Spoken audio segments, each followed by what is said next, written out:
Hi, I'm Coach Jay. I always like to start my classes with a corny dad joke. I think I shared this one before, so don't hold it against me. And if I did, I'll blame it on my dad brain.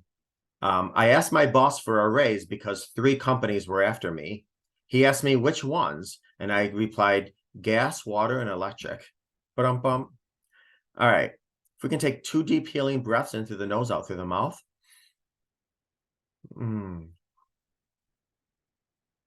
One more time. I recently heard of this breathing technique, which actually I did it myself and I thought it was pretty good. So I'll just quickly share it. It's taking a very deep breath as much as possible. And then at the end, quickly trying to get one more quick breath in. So it'd be like, and then breathing out slow. And it's like, wow, that really does do something. I don't know. I'd have to do more research on it, but I like it. It's probably called something. I'm sure there's studies on it. All right. Today, I'm going to be talking about signs of possible unresolved childhood trauma. I talk about childhood trauma because, well, first of all, many of us experienced it. And two, because there are a lot of links to childhood trauma in both the betrayer and the betrayed. I shouldn't say, well, there's links, but more so seeds that are planted. So, for instance, a lot of times when I'm speaking to a betrayer, somebody that broke trust, there is usually a good indication there was some childhood trauma. And usually when I'm talking to somebody who has been betrayed, one of the reasons it's so difficult to get over the current trauma is because they still have unresolved childhood trauma. Childhood trauma often is referred to as traumas experienced in the family of origin during the formative years of our development. Although many traumas result from abuse or neglect, not all are. Some childhood traumas, such as emotional neglect, were not done purposefully. Some parents might have not even known. I say all the time to our kids, both of us work, both my spouse and I work, and we work a lot of hours, and we volunteer at our church, and we do a lot, and we absolutely prioritize time with them. But we tell them, don't ever feel like we are choosing anything over you or whatever. Everything we are doing is for you. Everything that we're doing is because of you. When we invest in a job, it's to give you a better life. When we invest in our church, it's to give you, better moral compass or whatever our beliefs are. When we invest in whatever we do, it's because we're giving you a good example. If we volunteer somewhere, we want you to see examples of being a good Samaritan. So, but if I also want them to come to me if they're ever feeling, geez, you guys are involved in so many things, we're feeling neglected, I want to make sure that they get that too. Listen, parenting is trial and error. You're never going to do an amazing job best across the board, but you do what you can with the best intentions. Childhood trauma, while a broad term, usually relates to trauma like I said, experienced in the formative years while someone lives with their family of origin. So basically, obviously, this is you come into the world as a blueprint. And I forgot what the Latin word is for that, but it doesn't matter. And the building blocks of a lot of your personality, who you are, your beliefs, and so forth, absolutely come from our origin, how we were raised. These traumas are often referred to as attachment trauma wounds, as they occur as a result of the actions or inactions of the child's caregivers during the developmental years, which are the years when attachments are formed. An attachment wound relates to the trauma from having an abusive, absent, or unavailable parental figure. Some childhood traumas, such as emotional neglect, were not done purposefully, as I said, especially if the parents were coming from a place of understanding where this type of emotional hands-off parenting was encouraged. It's interesting because, I've heard, I'm sure we've all heard, the two sons, and one said, well, I'm an alcoholic because my father was an alcoholic. And the other son said, I don't touch alcohol because my father was an alcoholic. And it's interesting because as parents, obviously usually, unless you have, Munchausen syndrome, you don't bring a child into the world to abuse them or neglect them. But some of the things that we do or have experience does. Like, for instance, you can have a parent take two of their kids and drop them off at the park because there's what's called free range parenting, and go have a cup of coffee somewhere and come back in 2 hours. One kid can grow up and say, my parents made me feel very unsafe, very unloved, that they just dropped us off at the park like we were trash and went and had coffee. And the other child can say, I really value my parents because they showed me that they believe in my independence and believe that I can make good decisions in their absence. So, I mean, you have the best intentions, but kids are also going to just grow up. All right. Attachment wounds relate to unresolved feelings from our caregivers and can manifest through mental health concerns, unhealthy behaviors, or poor coping skills, such as substance abuse or overeating. Again, a lot of things in our childhood plant seeds to adult. And the reason I say plant seeds is because I do not ever want to hear, I had childhood trauma and that's why I did A, B, and C. Certainly, there were seeds that were planted, and maybe your environment watered those seeds, but we still have the ultimate choice and decision. So I don't want to make it as an excuse, but at the same token, some people don't have those seeds, and it's hard to understand the people that already did have those existing seeds that could have linked them to certain decisions and behavior. So here are some signs that you might have unresolved trauma wounds. It's important to note that not all of these are necessarily related to trauma experiences, especially if they can be explained by other things. For example, prenatal influences. Let's just say you have certain thoughts and it was because, your biological mother drank or did drugs in the womb. That wouldn't necessarily go into this class, what I'm talking about, childhood experiences. However, if you find that you can relate to many or even some of them, it might be the result of childhood wounds. Number one, people-pleasing behaviors. Children who had to fight hard to get the attention of their caregivers learned that making them happy would therefore make their life easier. They learn from an early age how to engage in people-pleasing to avoid the emotional pain of having someone dislike or be upset with them.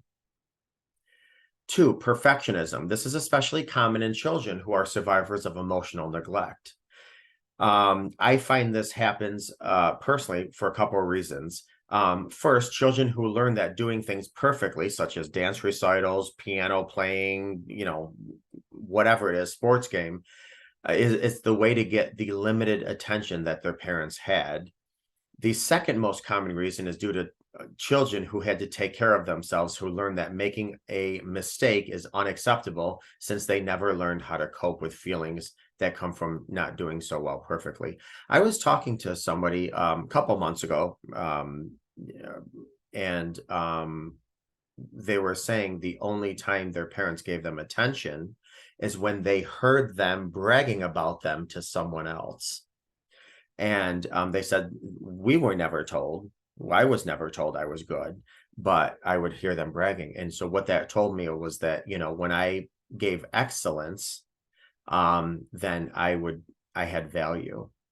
And that's great and fine and dandy, but we can't all be excellent in every areas. And I would never want somebody to feel like because we can't be excellent in a certain area, we don't have value. We don't bring value to the table. 3, constantly comparing yourself to others. Sometimes this is due to low self-esteem or self-worth, but if you were compared against others in childhood, such as another sibling or peers, you might have learned that you did not measure up somehow.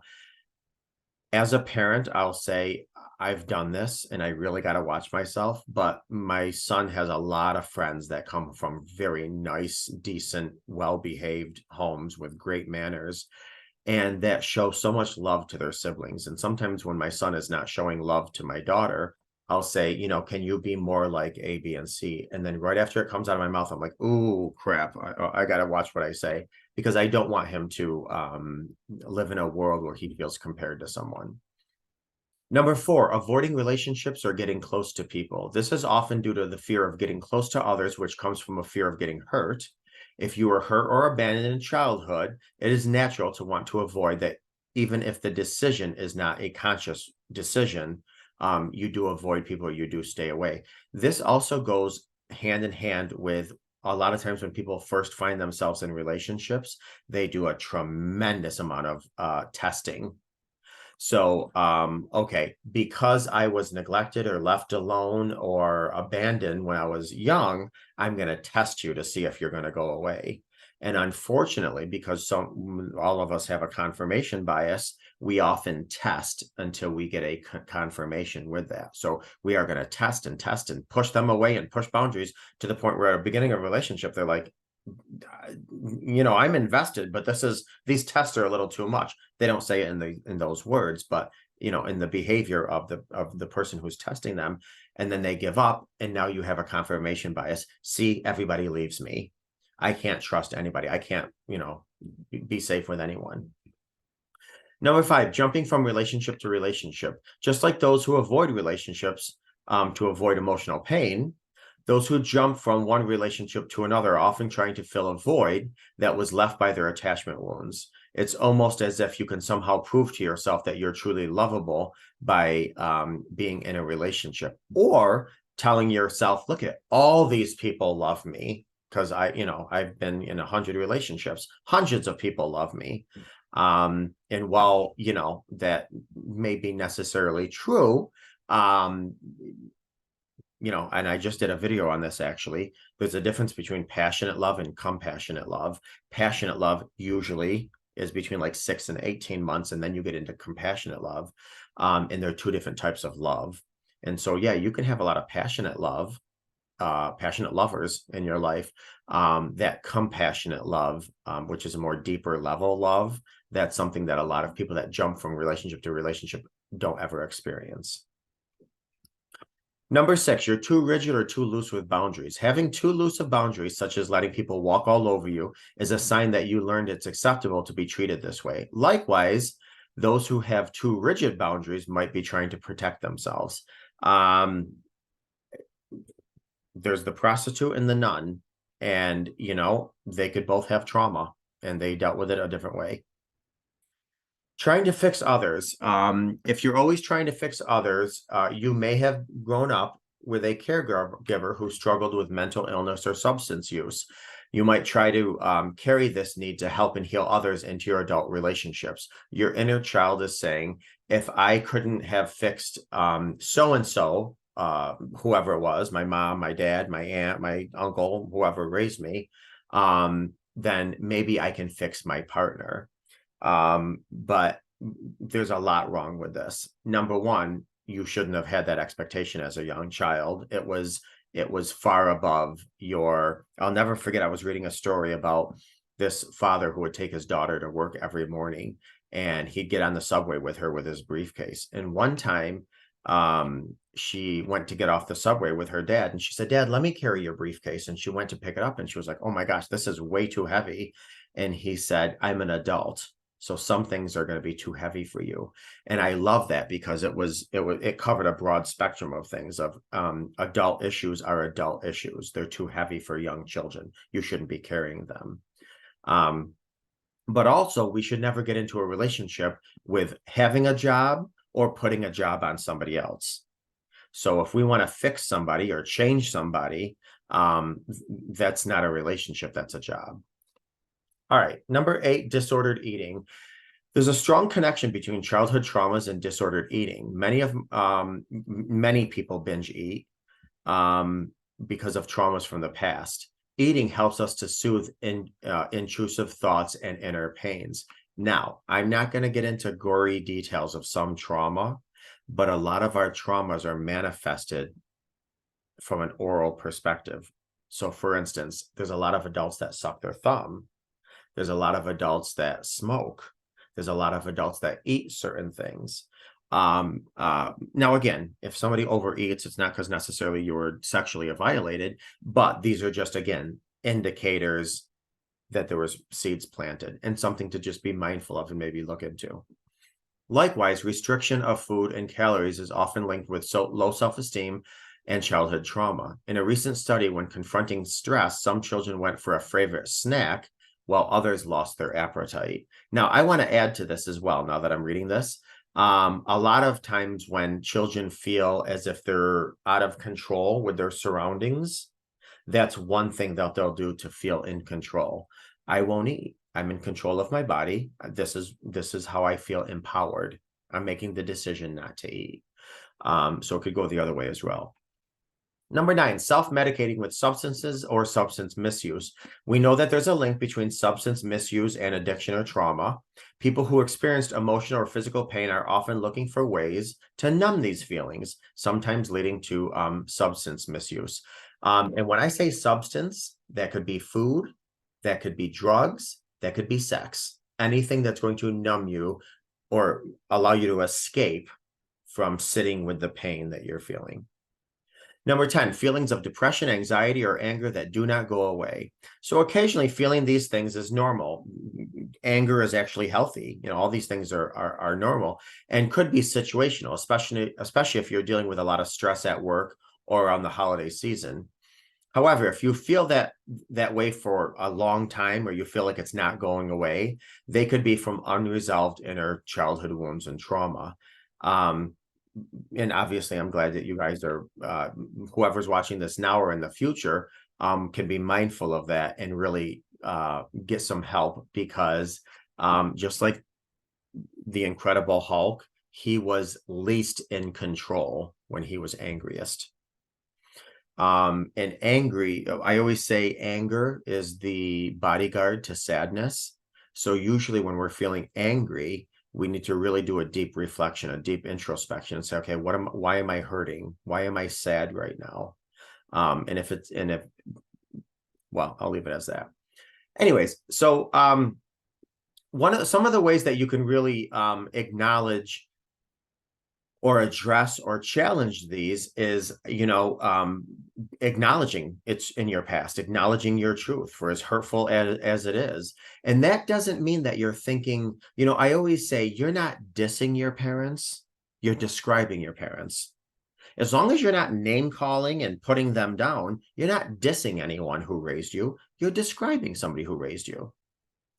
Validating your experience and your history is the first step to healing. We've all heard the term radical acceptance. I'm sure to the point where many of you are sick of hearing it. But really radically accepting this was my reality. Wasn't my fault, wasn't my causing. I hope I wouldn't repeat it if I was in the same position, but that is my reality. These are the cards I was given in life. These are the cards I was dealt with. How am I going to choose to play this hand? Journaling and self-reflection may help deal with your inner thoughts. Try to focus less on the grammar when you're journaling and the perfection, and just more on getting your thoughts out, just getting your thoughts out. A little side trick that sometimes I recommend is use a crayon.